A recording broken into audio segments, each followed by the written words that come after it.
I guess I have to introduce myself now. So here we go. So those of you who don't know me, my name's Adam. So I'm one of the rheumatology physios here. So I've worked under rheumatology since about 2008. A lot of that time treating mainly with AS in terms of education groups and those sorts of things, which all doctors bring to talk to you. Any of you that have been through here would have normally come to see me at some point and have me lecture and nag you, which I'm very good at. So we get to cover, hopefully, I say a little bit in terms of lifestyle and exercise and those sorts of things that we need to do.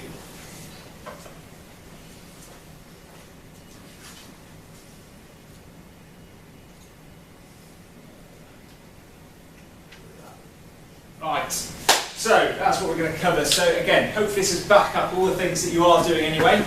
Okay, and those sort of things. We're going to try and make this as simple as possible, because a lot of people get very confused about exercise, what I should do, and those sorts of things, what I can't do. And I like making things relatively easy and simple.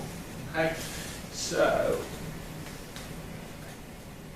really, this is the bit we're going to cover in terms of us. So it's really the optimal management is a combination of all the medication and all the wonderful stuff that Dr. Creamer and I have been talking to you, and physiotherapy. And the two work really well together.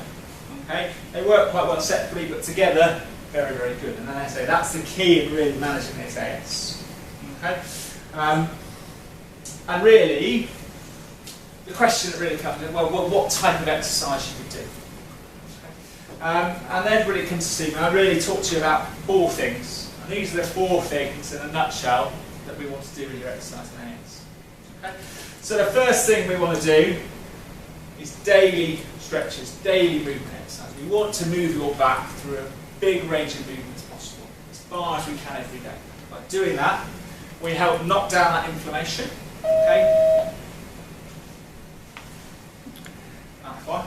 Knocking down that inflammation and those sorts of things, okay, and help take that disease activity down, okay, and it's really important to say that can help actually to stem that disease activity and calm things down. Where you do get that inflammation, we try and stop that fusion where possible. Is that thing going on? Oh no, it's the cool bell outside. Oh, is that? Somebody try to get in. It's not a fire alarm. No, it's not. It'd be a useless one if it was.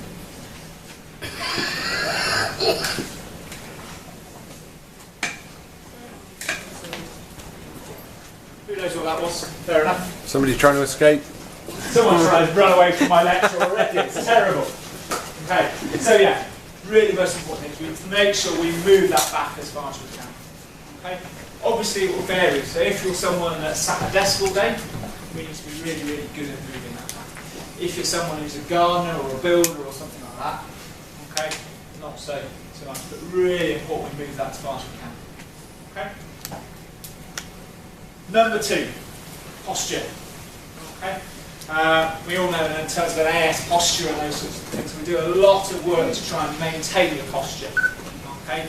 Through various exercises, and seating and those things, and all the OTs we talk to you about various things to help that as well. Okay? But maintain that posture. So if you do fuse, you fuse nice and up here rather than down there. Okay? And that brings a lot of secondary problems on that posture. Problems with your shoulders, you can often get problems with your neck, and that's what we're trying to prevent. Okay? So, move your back, keep a good posture. 3, muscle strength. And this is a big area we're doing more and more with more research and more physiotherapy. Building that muscle strength up around your back, building your glutes up, building your legs up, keeping your muscles strong. Now that muscle strength supports the joints, okay, and reduce your pain levels. Okay? When you do get a flare up, it's that muscle strength that will help you keep functioning together. Okay? So we'll build that up. Okay? And then number 4. Okay, the same as everybody else, is a bit of cardiovascular exercise. So because you have this systemic inflammation, your heart and lungs are a little bit more at risk of certain disease, and we want to maintain that and keep you healthy. Okay? We want to expand your chest to try and prevent any restriction in your chest movement, which you can get with AS. Okay? We want to work that heart, we want to learn that lung, we want to get you a little bit out of breath. Okay? That's it. It's easy physio. It's those 4 things we're looking to do. But finding time to fit that all in today is incredibly difficult. Okay? And those sorts of things. Okay, so really, we've got lots of evidence going back for many years. Okay, so really, from the time around when we just had anti-inflammatories and before we had all TNF, we did lots and lots of research in physio. Okay, and this is what we found. Okay, so we found that an individual home-based exercise program or supervised exercise is better than doing nothing at all. That's a surprise.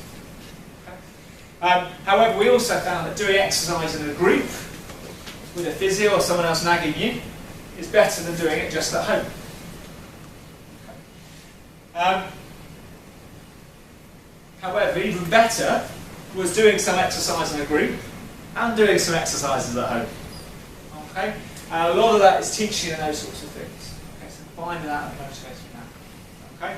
And in terms of what we also found looking back at the time is if we can combine that with a lot of early education and early work either in our hydro call or in an inpatient state to try and get you moving, followed by exercise, works even better. Okay? So it really talks about in terms of, say, exercise, maintaining that exercise in the long run, but having a systemic environment after that. And that's what we do in terms of with NAS, with all the exercise groups and those sorts of things, providing that environment that's available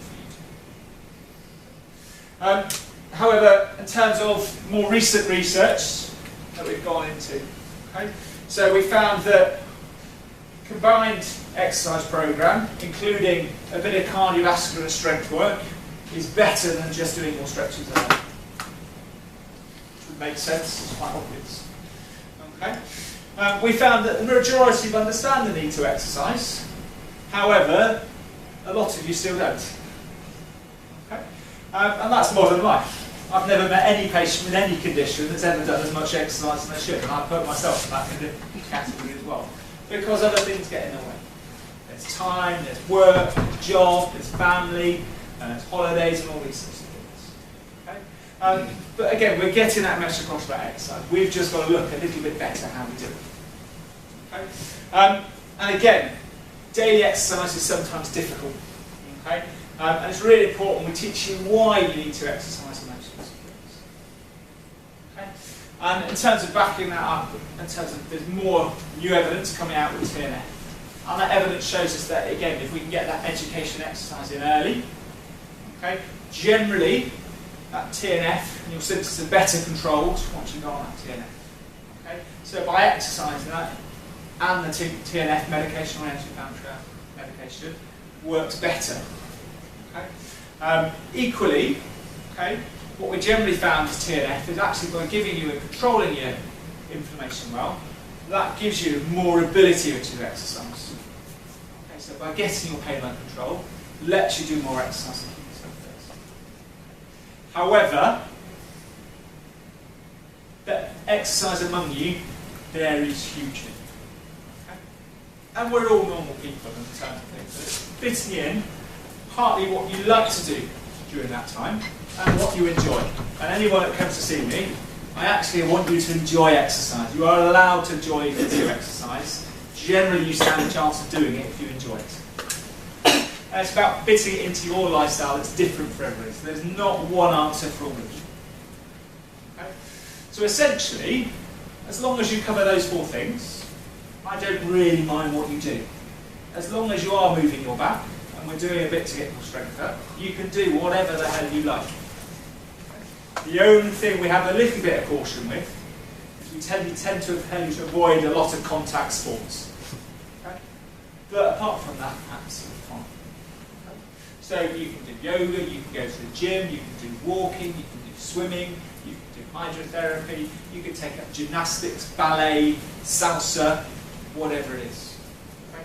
And again, a lot of that will depend on what the rest of your lifestyle is. Does that make sense? Okay? So the next question is in terms of how much. Okay? So really the minimum with your AS when you have a flare-up is that we make sure we move that back as far as we can. Okay? So that movement is your baseline. Okay? However, when you're feeling a little bit better,